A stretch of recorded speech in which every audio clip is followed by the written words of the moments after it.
is a dog house that I'm working on. I just covered it in this 3mm plastic in order to protect it in case it rains.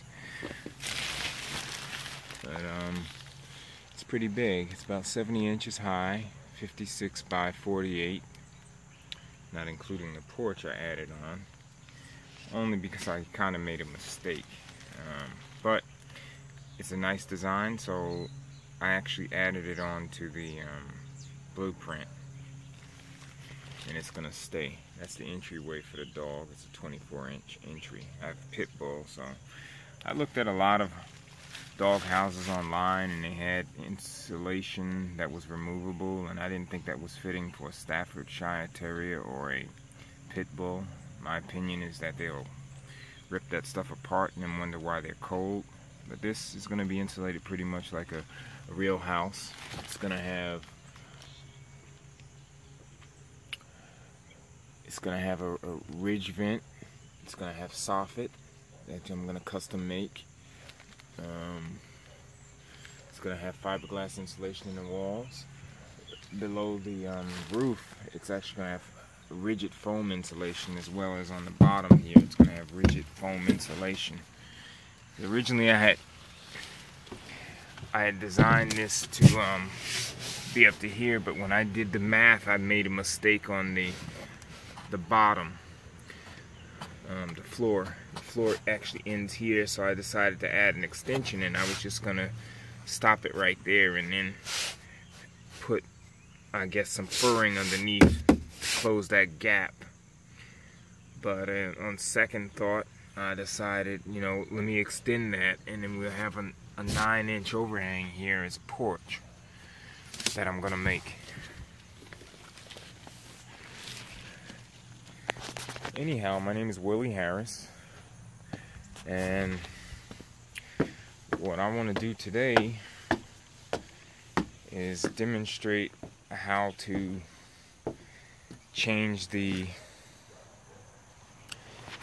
nail depth in the Dewalt D51850, which the instruction guide really doesn't go into any great detail about. As you can see, the instructions are not very explicit. So I'm gonna show you how to do it.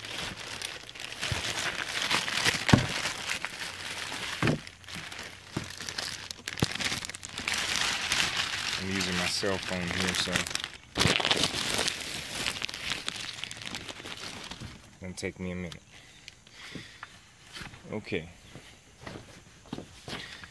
It's real simple. There's a two-sided button here, one for lock and one for unlock. This unlocks it, which allows you to slide this out. I've been trying to make this work for a while and I couldn't figure it out.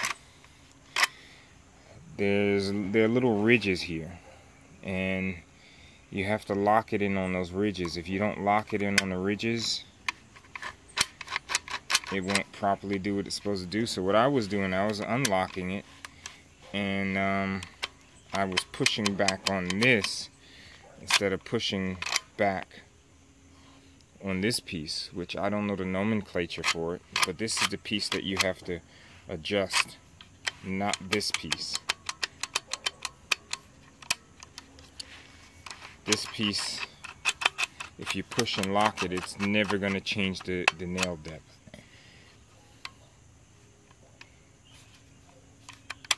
It has to be this piece right here. You have to unlock it and then slide this individually. As you can see, they're two different pieces. But when you unlock this, it automatically locks this part. So just when you unlock it, slide this top piece.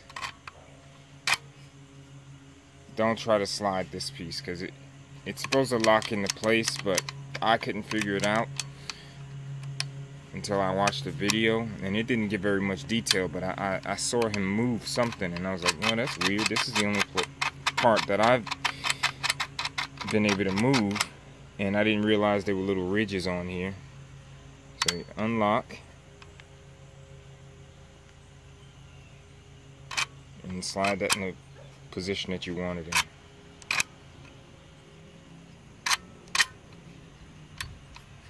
Again, not this piece. This piece. Oh, that's all I have.